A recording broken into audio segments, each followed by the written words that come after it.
Welcome to TV9 election express. Gateway of Hyderabad ముఖద్వారం తూర్పు ప్రాంతంలో టీవీ9 ఎలక్షన్ ఎక్స్ప్రెస్ ఉంది. ఓవైపు అభివృద్ధి, మరోవైపు సంక్షేమం అంటూ ప్రభుత్వం చెప్తోంది. అలాగే సమస్యలు కూడా ఈ ప్రాంతంలో దీర్ఘకాలికంగా కొనసాగుతూ వస్తూ ఉన్నాయి. మహేశ్వరంలో జరిగిన అభివృద్ధి ఎంత, ఎల్బీ నగర్లో ఏం ఇష్యూస్ ఉన్నాయి, ఉప్పల్లో సమస్యలేంటి? సో ఈ లోకల్ ఇష్యూస్ మీద లోకల్ లీడర్స్ తోటి ఇవాల్టి ఎలక్షన్ ఎక్స్ప్రెస్ సిద్ధంగా ఉంది. Let's join.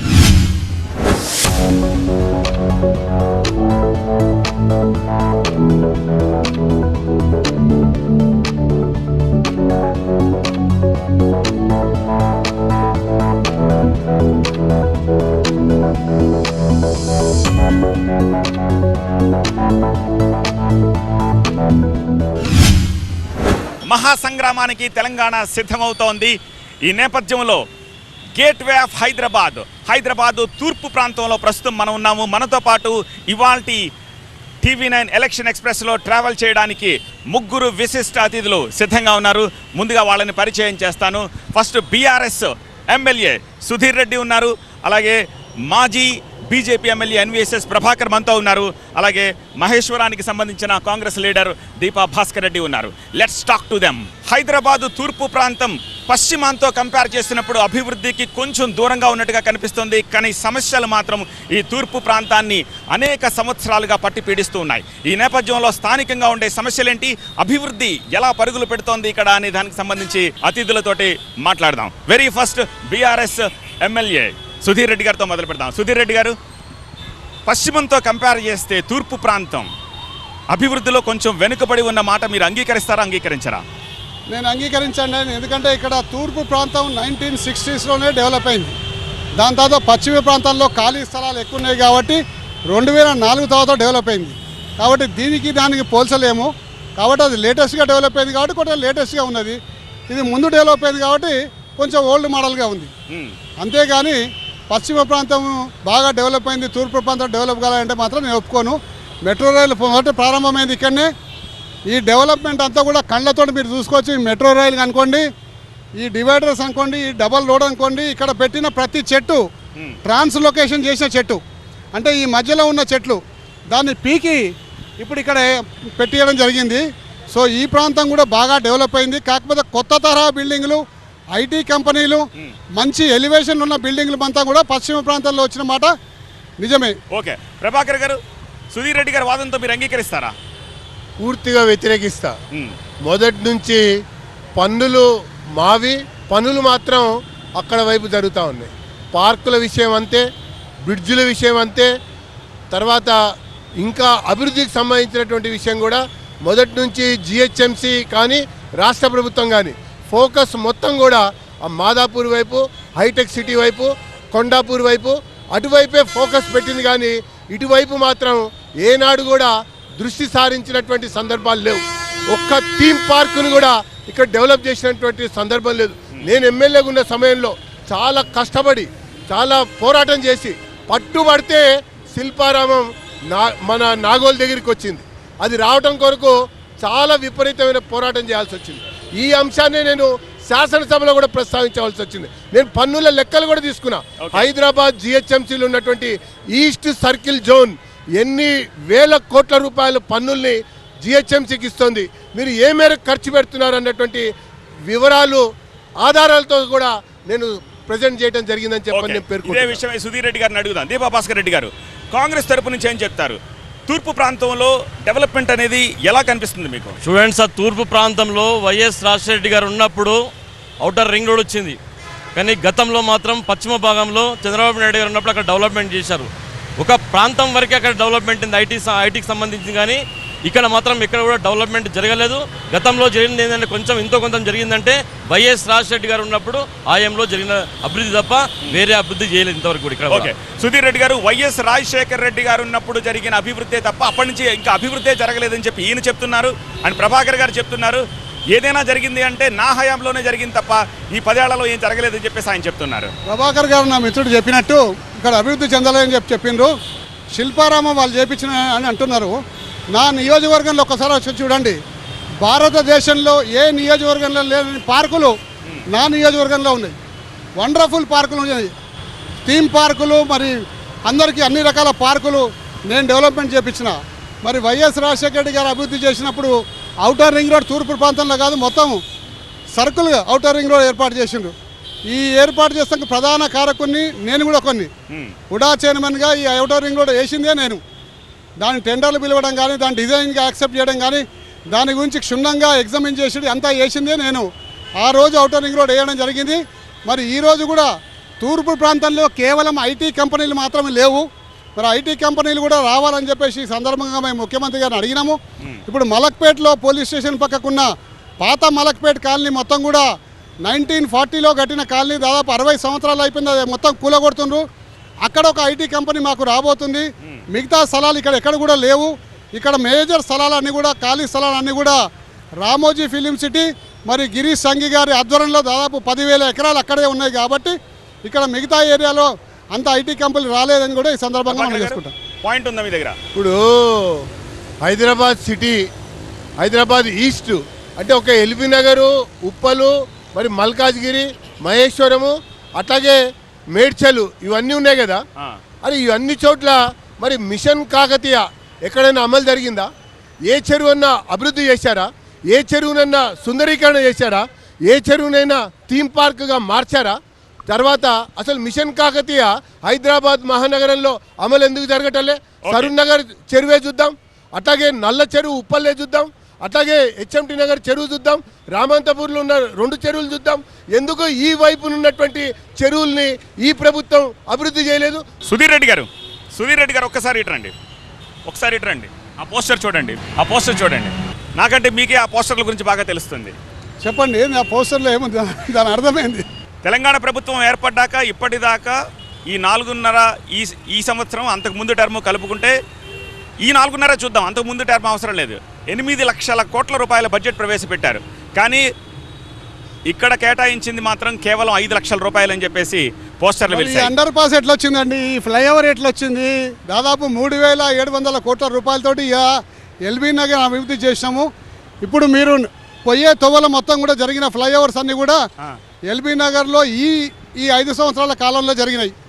ఈ చింతలకుంట ఇప్పుడు ఎల్బీ నగర్లో అండర్ పాస్లు, ఎల్బీ నగర్లో ఫ్లైఓవర్లు, బైరామలో కూడా మల్టీ లెవెల్ ఫ్లైఓవర్, మరి చింతలకుంటలో అండర్ పాసు, ఇప్పుడు వచ్చే కామనేని ఫ్లైఓవరు, దాని తర్వాత నాగోల్ ఫ్లైఓవరు, ఇవన్నీ 5 లక్షల రూపాయలు అవుతాయండి. ప్రభాకర్ గారు, ఎవరు వేశారు ఆ పోస్టర్లు చెప్పండి? అంటే ఆ పోస్టర్లు ఎవరు వేశారు? 2 రకాలు పోస్టర్లు ఎవరు వేశారు? బీజేపీ వేసిందా పోస్టర్లు? నేను చూడలేదు. బీజేపీ వేసిందా పోస్టర్లు? నేను ఆ పోస్టర్ చూడలేదు. కేవలం 5 లక్షల రూపాయలే మాత్రమే ఎలా ఖర్చు పెడితే ఇప్పుడు ఆయన చెప్పినట్టు సోకాల్ రోడ్లు, అండర్ పాసులు, మెట్రోలు, లేకపోతే ఫ్లైఓవర్లు ఇవన్నీ సాధ్యమవుతుంది 5 లక్షల రూపాయలతోటి. 8 లక్షల కోట్ల బడ్జెట్లో 5 లక్షల రూపాయలేనా? పోస్టర్ వేయడానికి కూడా కొంచెం అర్థం ఉండాలి కదా. ఇప్పుడు కేటీఆర్ ఏమంటున్నాడు? హైదరాబాద్ మహానగరంలో 82,000 కోట్ల రూపాయలని ఖర్చు పెట్టామని చెప్పన్నాడు. ఎక్కడ ఖర్చు పెట్టాడు? ఏ నియోజకవర్గం ఖర్చు పెట్టారు? లెక్కలు తీయమని చెప్పండి. ఏ నియోజకవర్గం ఖర్చు పెట్టారు? దేనికోసం ఖర్చు పెట్టారు? లెక్క చెప్పండి. మోకాల్లోతు నీళ్ళ అండి. తెలంగాణ రాకముందు రాజ్భవన్ దగ్గర నడుము లోతు నీళ్లు. తెలంగాణ వచ్చిన తర్వాత తండ్రి కొడుకులే కదా పురపాలక శాఖ మంత్రులు. కేసీఆర్ గారే పురపాలక శాఖ మంత్రి, అప్పుడు తర్వాత కేటీఆర్ గారే పురపాలక శాఖ మంత్రి. వీరు ఎమ్మెల్యేగా ఉన్నప్పుడు నేను ఎమ్మెల్యేగా ఉన్నా, అప్పుడు 3 సంవత్సరాలు కేసీఆర్ గారే ఉండే. మరి ఈ రోజు కూడా మోకాల్లోతు నీళ్లు ఎందుకుంటున్నాయి? నడుములోతు నీళ్లు ఎందుకుంటున్నాయి? హైదరాబాద్ మహానగరం ఎందుకు మునుగుతోంది? సమాధానం చెప్పాలి. దీనికి సమాధానం చెప్పాలి. ఒకటే విషయాన్ని గుర్తుపెట్టుకోండి, హైదరాబాద్ మహానగరం కాదు, యావత్ ప్రపంచంలో వరదలు వచ్చినప్పుడు, తీవ్రమైన అకాల వర్షాలు వచ్చినప్పుడు, ప్రకృతి వైపరీత్యాలు సంభవించినప్పుడు రోడ్ల మీద కార్లు, బస్సులు కొట్టుకుపోయిన సందర్భాలు కోకొల్లలు. వాళ్ళు మొన్నటి వరకు పరిపాలించిన కర్ణాటక రాష్ట్రంలో కూడా మొన్న వరదలు వస్తే మొత్తం కూడా కొత్తకొప్పి అదలాకుతలం అయిపోయింది. దాని తర్వాత హైదరాబాద్లో SNDP కార్యక్రమాన్ని పెట్టి వరదలు వస్తే ఎక్కడ కూడా నీళ్లు రాకుండా చెప్పి 800 కోట్ల రూపాయల ఖర్చు పెట్టి ఇవాళ మొన్న వర్షం 1100 సెంటీమీటర్లు వస్తే ఒక్క బొట్టు కూడా ఎక్కడ కూడా బయటికి రాలేదు.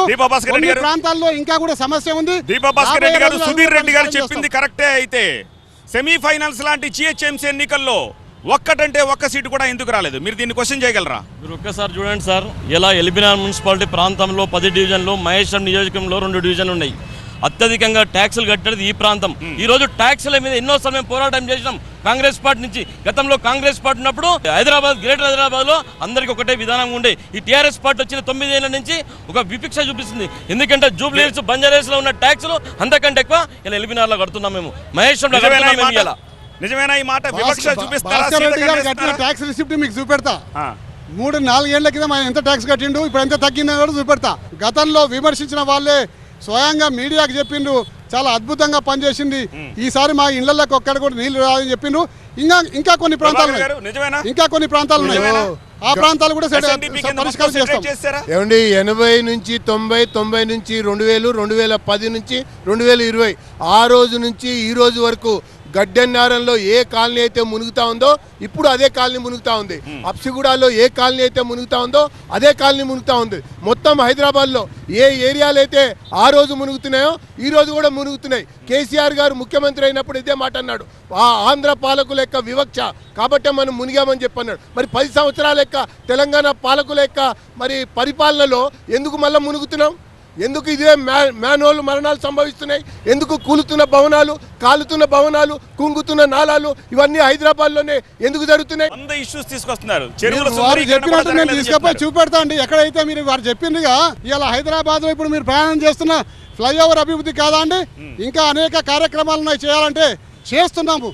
ఇంకా చాలా చేయాల్సినవి ఉన్నాయి, రాబోయే రోజుల్లో చేస్తాము. కానీ మేము విజ్ఞప్తి చేసేది మోదీ గారికి ఒకటే, అయ్యా ఇది భారతదేశంలో ఒక అంతర్భాగము, తెలంగాణ రాష్ట్రం భారతదేశంలో ఉంది, మమ్మల్ని పరాయి దేశస్తులుగా చూడకండి, మాకు కూడా నిధులు ఇవ్వండి, మమ్మల్ని వివక్ష చూడకుండా.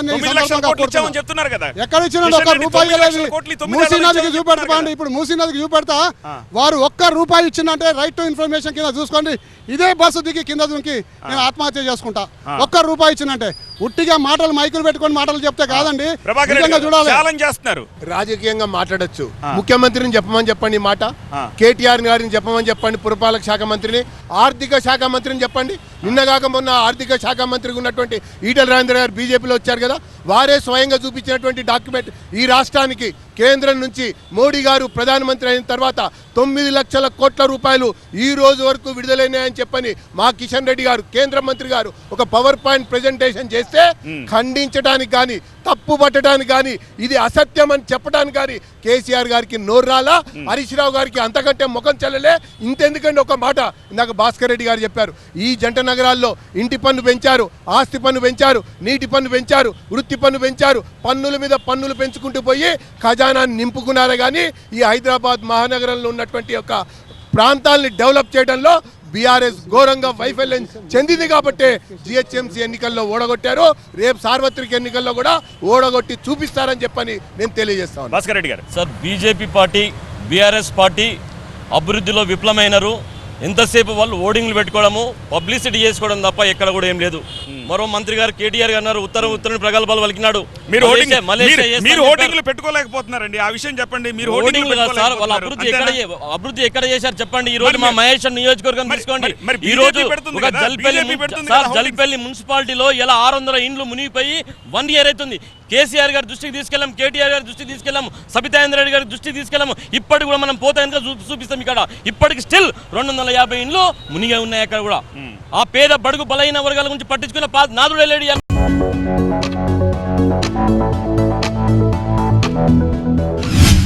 ఒక్కసారి పోయి చూద్దాం ఏడా ఏం పరిస్థితి ఉన్నదండి. ఈరోజు ఎల్బీ నగరు, ఉప్పలు, మల్కాజ్గిరి, మేడ్చల్, మహేశ్వరం తిరిగితే అర్థమవుతుంది ఎక్కడ వేసిన గొంగలు అక్కడనే. మున్సిపాలిటీలు ఉన్నప్పుడు 2000 సంవత్సరంలో కంటే ముందు భూగర్భ డ్రైనేజ్ జరిగితే 20 సంవత్సరాల్లో ఇక్కడ శివార్లో ఎందుకు భూగర్భ డ్రైనేజ్ జరగలే? తెలంగాణ రాష్ట్రం ఏర్పడ్డాక కూడా సివరేజ్ సిస్టమ్ ని ఏర్పాటు చేయడం చూడండి. బీఆర్ఎస్ పార్టీ, బీజేపీ పార్టీ డప్పు కొట్టుకోవడం తప్ప వేరే లేదు.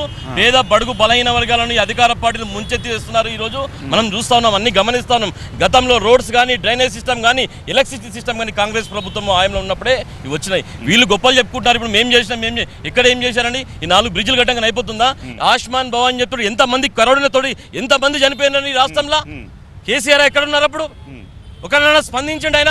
పాండమిక్ ఒక తెలంగాణనే అవును సార్, టార్గెట్ చేయలేదు, ప్రపంచవ్యాప్తంగా ఇక్కడ ఎంతమంది చనిపోయారు చెప్పండి. సత్య గారు, ఎలా మీరు స్టేట్ లో అంటున్నారు కదా రోడ్డు అభివృద్ధి ఇవన్నీ కాంగ్రెస్ పార్టీలో దీన్ని కూడా అభివృద్ధి కాదంటారా? ఏర్పడ్డప్పటి నుంచి డబల్ బెడ్రూమ్ అన్నాడు కదా, ఆ. డబల్ బెడ్రూమ్ అన్నాడు కదా. ఈ యొక్క మహానగరంలో ఎంతమందికి ఇచ్చారండి? ఈ రోజు కట్టినటువంటి ప్రతి డబల్ బెడ్రూమ్ పైన ఎందుకు ఆవాస్ యోజన లోగో వేశారు? ప్రధానమంత్రి ఆవాస్ నిన్న మొన్నటి వరకు అసెంబ్లీలో ఏం మాట్లాడారు? సుధీర్ రెడ్డి గారు, నిధులు దీనికి సమాధానం ఇవ్వలేదు, చెప్పాలి. కేంద్రం వల్లేదు అన్నారు కదా. ఇప్పుడు ఎందుకు ఆవాస్ యోజన లోగో వేశారు? చాలా ప్రధానమైన సమస్యలు ఏమనెత్తారు. 1 లక్ష డబుల్ బెడ్రూమ్లు పూర్తి అయిపోయినాయి. పంపిణీ కార్యక్రమం నడుస్తా ఉంది. తూర్పు ప్రాంతం ఏంటి? తూర్పు ప్రాంతంలో ఏంటి? తూర్పు ప్రాంతంలో గొడవలు జరుగుతున్నాయా లేదా? డబుల్ బెడ్రూమ్ విషయంలో వేరే వాళ్ళు ఎవరో వచ్చి ఒకళ్ళకి ఎలాటైతే ఇంకోళ్ళు వచ్చి అక్కడ అటువంటిది ఏం లేదు. అంతా కూడా పారదర్శకంగా లాటరీ సిస్టమ్ తోటి డబుల్ బెడ్రూమ్ లో లబ్ధిదారుల లాటరీ తీసి అధికార ప్రాంతానికి ఎన్నో వచ్చాయి. ప్రతి ఒక్క నియోజకవర్గానికి 4752 ఇండ్లు ప్రతి నియోజకవర్గానికి వచ్చినాయి. అందులో మూసీ నది నిర్వాసుల కోసం దాదాపు 14,000 ఇండ్లు తీసిపెట్టిండ్రు. ఇప్పుడు ప్రతాపసింగారంలో మా నియోజకవర్గం, ఉప్పల్ నియోజకవర్గం, ఇటు మహేశ్వరం నియోజకవర్గం అందరు కూడా తీసుకుపోయాడా నిజంగా కూడా మొన్న ఇవ్వడం జరిగింది. ఈ విధంగా 15 రోజులకు ఒకసారి దాదాపు 12,500 మందికి 4,000 డబుల్ బెడ్రూమ్ శాంక్షన్ అయింది సార్. ఇప్పటివరకు లోకల్ గా ఉన్న స్థానిక వాళ్ళకి ఇవ్వలేదని ఎన్నోసార్లు ధర్నా చేసిన కాంగ్రెస్ ఇచ్చారు. నేను ఎమ్మెల్యేగా ఉన్నప్పుడు కట్టినటువంటి 2,000 తప్పించి ఈ రోజు వరకు కొత్తగా ఒక్క ఇల్లు కట్టలే మా దగ్గర. 7.5 లక్షల ఇల్లు కట్టలేదు, లోకల్ వాళ్ళకి ఇవ్వలే. ఎవరికో ఇచ్చారు. ప్రభుత్వ యంత్రాంగం ఎంక్వైరీ చేసి బిల్డింగ్లు ఉన్న వాళ్ళు, కార్లు ఉన్న వాళ్ళు డబుల్ బెడ్రూమ్కి అప్లై చేస్తే 4,30,000 మందిని తీసేసిండ్రు. వీళ్ళు ఎలిజిబుల్ కాదని 3 లక్షల మంది ఎలిజిబుల్ ఉన్నారు. వాళ్లకు లాటరీ తీస్తే 1 లక్ష ఇళ్ళని ఈ 3 లక్షల ఇళ్లకు పంచాలి. ఇప్పుడు పంపిణీ కార్యక్రమం జరుగుతూ ఉంది. ఉప్పల్లో కూడా ప్రతాపసింగారం కాకుండా వాళ్ళకి వేరే ప్లేస్ అలాట్మెంట్ చేసిండ్రు. వాళ్ళ దగ్గర కూడా డబుల్ బెడ్రూమ్ ఇస్తుండ్రు. ఒక్క ఇల్లు కూడా ఇవ్వలేదని చాలా దురదృష్టము. కేవలం పొలిటికల్గా దివాళికోరి రాజకీయాలు ఒక రకంగా ఉంటాయి, డెవలప్మెంట్ రాజకీయాలు ఒక రకంగా ఉంటాయి. ప్రస్తుతానికి మేము చేస్తుంది డెవలప్మెంట్ రాజకీయాలు, వాళ్ళిద్దరు చేస్తుంది దివాళికోరి రాజకీయాలు. నియోజకవర్గంలో సార్ 2,700 మందికి ఇచ్చారు, అందరికి అవుటర్స్ కి ఇచ్చారు సార్. మా మహేశ్వరం నియోజకవర్గంలో భూమి లేని వాళ్ళు చాలా మంది ఉన్నారు సార్. ఆనాడు ఇంద్రమ్మ కట్టిన ఇల్లు కూలిపోతుంటే కూడా వాళ్ళకు కూడా అప్లికేషన్ చేస్తే కట్టించిన పాపన అవ్వలేదు. 2,700 మందికి బయటలోకి ఇచ్చారు, ఇప్పటివరకు స్థానికులకు ఇవ్వలేదు. దాని మీద ఎన్నోసార్లు ధర్నా చేసినాం, రిప్రజెంటేషన్ చేసినాం, ఇంతవరకు ఈ ప్రభుత్వం స్పందించలేదు. ఇప్పుడు సోషల్ మీడియాలో సాధారణ సామాన్య ఇల్లు లేని నిరుపేదలు పెడుతున్న పోస్టింగ్లు చూస్తే తెలుస్తుందండి ఎవరు రాజకీయాలు చేస్తున్నారని. ఎవరు అరాజకాలు చేస్తున్నారు. 3 అంతస్తులు ఉన్న వాళ్ళకి ఇల్లు వస్తాయి, కార్లు ఉన్న వాళ్ళకి ఇల్లు వస్తాయి, లంచాలు ఇచ్చిన వాళ్ళకి ఇల్లు వస్తాయి, గులాబీ కండు ఉన్న వాళ్ళకి ఇల్లు వస్తాయి. ఇల్లు లేని నిరుపేదలకేమో ఇల్లు రావు. ఇది ఘోష. లంచం ఉంటేనే ఇస్తున్నారా ఇల్లు? ఇప్పుడు నేను గులాబీ కండువా ఉంటేనే ఇస్తున్నారా? దివాళికోరు రాజకీయం అంటున్నా చూడండి. దివాళికోరు రాజకీయం ఆ 2 పార్టీలు చేస్తున్నాయి. మెయిన్ డెవలప్మెంట్ రాజకీయం. 3 లక్షల ఇండ్లు, 3 లక్షల మంది ఇలా లబ్ధిదారులు అర్హులు అని వాళ్ళు ఉన్నారు. 1,00,000 ఇండ్లు మాత్రమే ఉన్నాయి. ఈ 1,00,000 ఇండ్లని 3 లక్షల మందికి పంపిణీ జరగాలి. వాళ్ళ రాజకీయం ఏముంది? రాని వాళ్ళని ప్రభుత్వానికి వ్యతిరేకంగా ఎగేయాలి, రాని వాళ్ళని పట్టుకోవాలి. వానికి వచ్చింది ఇల్లు, వానికి ఇల్లు ఉన్నా కానీ ఇల్లు వచ్చిందని చెప్పి లేనిపోని ఒట్టిగా బురద తల్లి మీద బురద తల్లాలి. పట్టా ఒకరికి ఉంది, ఇల్లు ఒకరికి ఉంది, వేరే వాళ్ళు కబ్జాలో ఉన్నారు. వీరు కూడా ఏం చెప్తుందంటే మీకు పట్టా ఉంది, కబ్జా వేరే వాళ్ళు ఉన్నారు, వాళ్ళని నేను ఖాళీ చేయమని చెప్పలేను, మీకు కావాలంటే వేరే చోటు ఇస్తాము, వేరే చోటుకి పోండి అని చెప్పని వీరే బ్రతిమలాడుతూ ఉన్నారు, వీరే మాట్లాడుతూ ఉన్నారు. ధర్నా చేశారు, వాళ్ళు అనేక రకాలుగా నిరసనలు తెలియజేశారు. మొత్తం ఇల్లు యొక్క పంచాయతీలు, ఇళ్ల కేటాయింపులు, ఇళ్ల నిర్మాణం, ఇళ్లకు సంబంధించినటువంటి వ్యవహారం అంతా కూడా ఒక పెద్ద ఫ్రాడ్, ఒక పెద్ద డ్రామా. ఒక్కసారి క్యామాటి ప్యాన్ చేయండి, మనం మూసీ దగ్గరకు వచ్చాము. వాసన చూపించండి, వాసన చూపించండి, వాసన చూపించలేం కాబట్టి రోడ్డు చూపించారు కదా, ఇప్పుడు వాసన చూపించండి. 30 సంవత్సరాలుగా 10 సంవత్సరాలు కేసీఆర్, అంతకుముందు రాజశేఖర రెడ్డి, అంతకుముందు చంద్రబాబు నాయుడు పాలనలో ఈ మూసీ సుందరీకరణ ఎందుకు జరగలే? అటల్ బిహారీ వాజ్పేయి గారు ప్రధానమంత్రిగా ఉన్నప్పుడు, దత్తాత్రేయ గారు పట్టణాభివృద్ధి శాఖ సహాయ మంత్రిగా ఉన్నప్పుడు కేటాయించినటువంటి నిధులతో ఇంతవరకు ఎందుకు ఈ రకమైనటువంటి అభివృద్ధి చెందలే? ఎందుకు సుందరీకరణ కాలే అన్నది సుధీర్ గారు చెప్పాలి. సుందరీకరణ సంగతి అలా ఉంటే వాసన మాత్రం ఆయన చెప్పినట్టుగా వస్తుంది డెఫినెట్ గానీ మీరు కూడా అంగీకరించాలి అది Yes. వస్తుందా లేదా వాసన వాసన వస్తుంది. Okay. వాసన రాకుండా మరి ఎట్లుంటుంది? సుందరీకరణ ఏం జరిగింది సుందరీకరణ ఎంతవరకు వచ్చింది బ్రహ్మాండమైన సుందరీకరణ ఈ రోజు జరుగుతుంది. సుందరీకరణ జరగాలంటే ప్రభాకర్ గారు తెలవాల్సింది ఏంటంటే ఆ. ఫస్ట్ మూసీ నదిలో నీళ్ళని శుభ్రం చేయాలి. ఆ, నీళ్ళని శుభ్రం చేయాలంటే జలమండలి అధికారులు 3,600 కోట్ల రూపాయలు పెట్టి 340 కోట్ల రూపాయలతో అక్కడ ఎస్టీపీ కడుతుండ్రు. దిగువన అంటే కడతారా అండి ఎవరైనా? ఈ సివేజ్ అంతా కూడా ఒక దగ్గర తీసుకుపోయి లేదు, కలెక్ట్ చేయాలి. లేదు, దిగువన లేదు. కట్టారు కదా. ఇప్పుడు ఈ బోర్డర్ ఇదంతా చేసే వాటర్ ఇదంతా ఇటు రావాలి. సుందరీకరణలో భాగంగా జరిగిందేనా ఇది ఇది సుందరీకరణలో ఇది ఒక 0.5% మాత్రమే. 0.5% ఇప్పుడు మేము మాత్రమే. చేసింది 0.5%. ఆ. 99.5% ఇంకా చేయాలి. ఈ నీటి క్వాలిటీని ఇంప్రూవ్ చేయాలంటే హైదరాబాద్ గండిపేట నుంచి వచ్చే మొత్తం ఉన్న కాలనీల సివేజ్ అంతా కూడా లాస్ట్ చివరికి ఈడికే వస్తుంది కాబట్టి ఇక్కడ ఇది వారి నియోజకవర్గంలో అంటే అంబర్పేట నియోజకవర్గంలో ఒక సివరేజ్ ట్రీట్మెంట్ ప్లాంట్ పెడుతుండ్రు. జూబ్లీ బస్ స్టాండ్కి వెళ్ళి సికింద్రాబాద్కి వెళ్ళి వచ్చే ప్రవాహాన్ని అంతా కూడా అక్కడే ట్రీట్మెంట్ చేస్తుండ్రు. ఇవన్నీ 53 ట్రీట్మెంట్ ప్లాంట్లు ఈ రోజు హైదరాబాద్ నగరంలో జలమండలి అధికారులు ఏర్పాటు చేస్తుండ్రు. ఇవి ఇంకొక సంవత్సరంలో ఎప్పటికి చేస్తారు? ఇంకొక సంవత్సరంలో పూర్తవుతుంది. ఆ. ఆ సంవత్సరంలో పూర్తయినాక ఈ స్మెల్ కానీ దుర్గంధపూరితమైన వాటర్ కానీ ఉండయి, స్వచ్ఛమైన నీళ్లు ఉంటాయి. అప్పుడు ఇటువైపు ఒక 120 ఫీట్ రోడ్డు, అటువైపు 120 ఫీట్ రోడ్డు బ్రహ్మాండంగా వేస్తున్నాము. నాగోల్ టు గండిపేట కనెక్ట్ చేస్తున్నాము. కేంద్ర ప్రభుత్వం ₹1 నిధులు ఇవ్వకున్నా కానీ ఆర్థికంగా కష్టకాలంలో ఉన్నా కానీ 2 సంవత్సరాలు కరోనాతోటి ఇబ్బంది పడ్డా కానీ మా ముఖ్యమంత్రి గారు మొక్కవోడై ధైర్యంతో ఈరోజు కేంద్ర ప్రభుత్వం ఇవ్వకున్నా మేము చేసి చూపెడతామని చెప్పేసి ఈ పనులు ప్రారంభించిన ఘనత ఇప్పటి వరకు కేసీఆర్ గారిదే. వాళ్ళు ఎన్ని రోజులు ఇవ్వకున్నా మీ నుంచి ₹1 మేము తీసుకోకుండా ఈ మూసీ నదిని అందంగా అభివృద్ధి చేసి ప్రజలకు 2028 కల్లా అందిస్తామని కూడా ఈ సందర్భంగా మనం చేసుకుంటాం. ట్రీటెడ్ వాటర్ ని రిలీజ్ చేయాలి. ట్రీటెడ్ వాటర్ ని రిలీజ్ చేయాలంటే ఎగువన కట్టాలి ట్రీట్మెంట్ ప్లాంట్.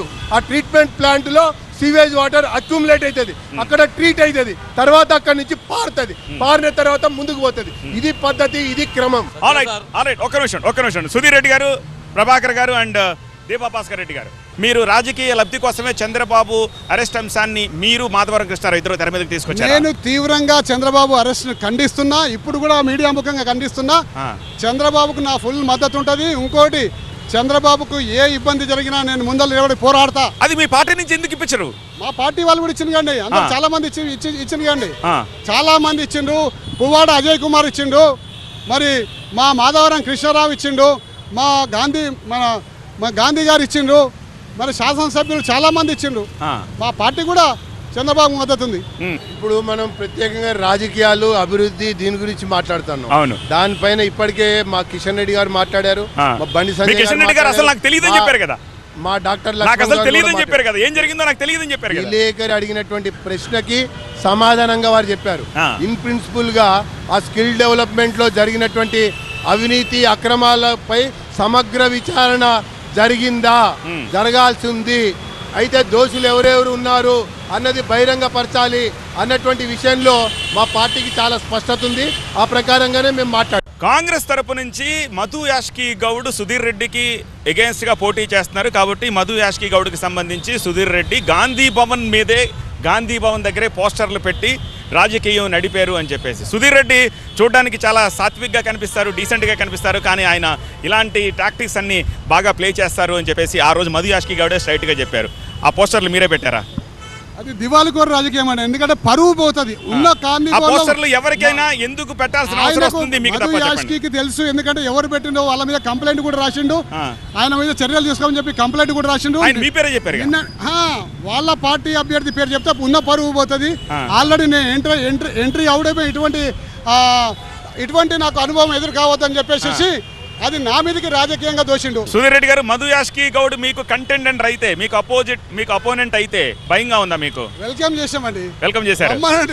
మీరు రాండి, బరిలో దిగండి, ప్రజాక్షేత్రంలో తెలుసుకుందాం. ఇన్ని సంవత్సరాలు స్పోక్స్ పర్సన్ నుండి ఢిల్లీలో ఒక ప్రెస్ కాన్ఫరెన్స్ పెట్టిండా అండి?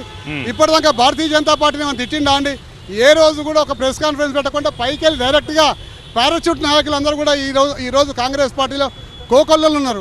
అందులో మధు యాష్కి గారు ఈ రోజు 2004 దాకా అమెరికాలో ఉండే, అమెరికా తర్వాత ఇండియాలో లేకుండా పాస్పోర్ట్ పరిశీలించండి, నేను చెప్పింది అబద్ధం కాదు. ఆయన 2004 కన్నా ముందు ఎన్ని సంవత్సరాలు అమెరికాలో ఉన్న సంగతి మీకు ఇమిగ్రేషన్ ద్వారా తెలిసిపోయింది. సుధీర్ గారు 20 ఏళ్ళు అయిపోయింది కదా, 20 ఏళ్ళు అయిపోయింది కదా.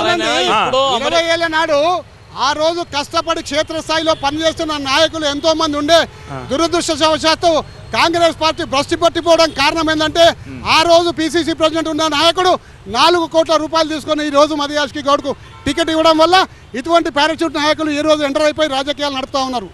అందుకోసం ఆ పార్టీ భ్రష్టు పట్టిపోయింది. ఆ పార్టీని ఆదరిస్తలేరు. ఆ పార్టీ దేశ ప్రజల నుంచి దూరం అవుతా ఉంది రోజుకింత. సుధీర్ రెడ్డి గారు, మైనంపల్లి మీ పార్టీ నుంచి బయటికి వెళ్ళిపోయారు. వెళ్ళిపోతూ తీవ్రమైన విమర్శలు చేశారు. ఎవరు మాట్లాడకూడదా, ఎవరు చేయకూడదా, అసలు వాయిసే ఉండకూడదా, ఇట్లాంటి మాటలన్నీ మాట్లాడారు. దాని గురించి మీరేం చెప్తారు? ఎందుకంటే మా దగ్గర స్వేచ్ఛ ఉంది. అందరూ మాట్లాడతారు, తమ అభిప్రాయాల్ని స్వచ్ఛందంగా వెల్లడిస్తారు. ఎన్నో వేదిక మీద వెల్లడించారు. ఎన్నో యొక్క ప్రభుత్వ స్కీమ్ల మీద ఈ విధంగా చేస్తే బాగుంటుంది, ఆ విధంగా చేస్తే బాగుంటుంది, ముఖ్యమంత్రి గారు సలహాలు ఇస్తే వాటి యొక్క ఇన్పుట్ తీసుకొని చాలా కార్యక్రమాలను ఈరోజు ఇంప్లిమెంట్ చేస్తూ ఉన్నారు. ఎప్పుడు కూడా వాయిస్ లేదని చెప్పి అనలేమండి. ఎక్కడ మాట్లాడాలో, ఏ వేదిక మీద మాట్లాడాలో మా నాయకులకు అందరికీ తెలుసు. ఆ వేదిక మీదనే మాట్లాడతారు. కానీ తీవ్రమైన విమర్శలు చేశారు హరీష్ రావు మీద. హరీష్ రావు వాళ్ళని ఓడగొడతా, వీళ్ళని ఓడగొడతా అని చెప్పి చెప్తున్నారు. అలా ఎలా చెప్తారు? ఏమిటిది, ఏం ప్రజాస్వామ్యం ఇది అని చెప్పి చూడండి. ఎవరైనా సరే నేనే గెలుస్తున్నా, ఇంకోని ఓడగొడతానని అంటారు. కానీ దానికి కాలమే సమాధానం చెప్తుంది. దానికి మనం ఇప్పుడు డిబేట్ చేసుకుంటే కాలమే సమాధానం చెప్తుంది. సుధీర్ రెడ్డి గారు, మల్కాజ్గిరి ప్రాంతంలో రైల్వే లైన్స్ ఎక్కువ ఉంటాయి. అక్కడ ఫ్లైఓవర్స్ చాలా నత్తనడక నడుస్తున్నాయి. అదొక ప్రధానమైన సమస్య. అండ్ కేటీఆర్ డే 1 నుంచి కూడా ఆ కంటోన్మెంట్ ఏరియాలో చెప్తూ ఉన్నారు, ప్యాసేజ్ ఇవ్వడానికి సెంట్రల్ గవర్నమెంట్కి పదే రిక్వెస్టులు పెడుతూ ఉన్నారు. సో ఈ నేపథ్యంలో బీజేపీ మీకు సహకరించట్లేదు, కేంద్ర ప్రభుత్వం మీకు సహకరించట్లేదు అనుకుంటున్నారా? లేకపోతే ఆ ప్రాంతంలో కేవలం లెటర్లతోనే సరిపెట్టి కావాల్సిన చోట చేసుకుంటున్నారా అభివృద్ధి? మల్కాజ్గిరిలో దాదాపు టిమ్స్ హాస్పిటల్ ఇచ్చినట్టు 1200 కోట్ల రూపాయలతో ఒక హాస్పిటల్ ఇచ్చిండు. ఇనాగ్రేషన్ పనులు నడుస్తున్నాయి. అలాగే మీరు అన్నట్టు మల్కాజ్గిరిలో మొత్తం కూడా కంటోన్మెంట్ ఏరియా ఉండడం వల్ల రోడ్లు నేరే ఉండడం వల్ల 8 సంవత్సరాల నుంచి కేంద్ర ప్రభుత్వాన్ని విజ్ఞప్తి చేస్తున్నా కానీ ఆ రోడ్డు వేయడానికి వాళ్ళు అనుకూలిస్తలేకుండే, మాకు పర్మిషన్స్ ఇస్తలేకుండే. కానీ ప్రజా ఉద్యమం ప్రజల్లో బాగా తీవ్రమైన వ్యతిరేకత వస్తుంది.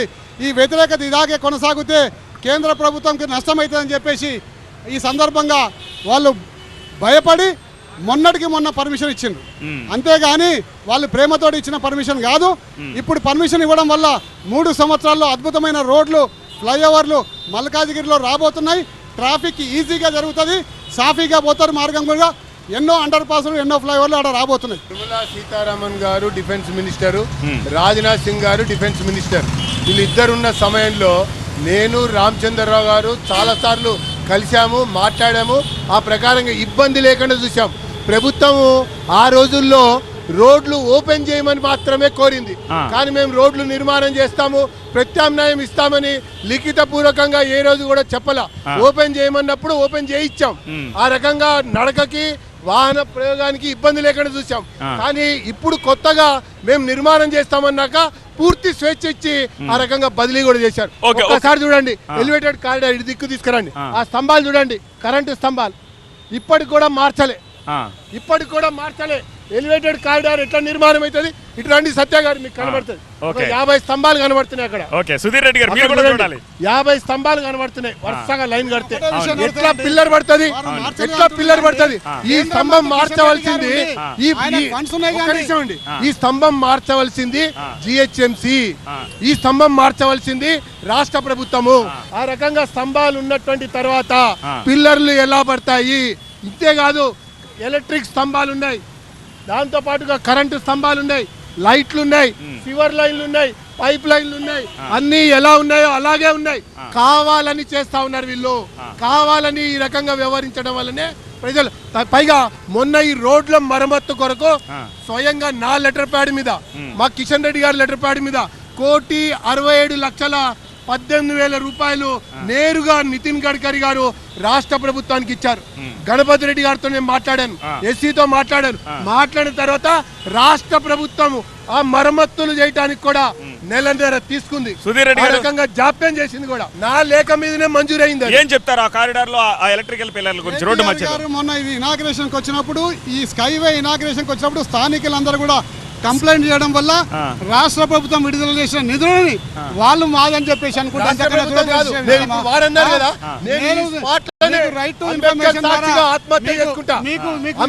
సాక్షిగా ఆత్మహత్య చేసుకుంటా, అది కేంద్రం 1,67,18,000 రూపాయలు మా కిషన్ రెడ్డి గారు లెటర్ ప్యాడ్, నా లెటర్ ప్యాడ్ మీద నితిన్ గడ్కరీ గారు ఇస్తే నేను కూడా ఢిల్లీ వెళ్ళి వచ్చింది ఉంది.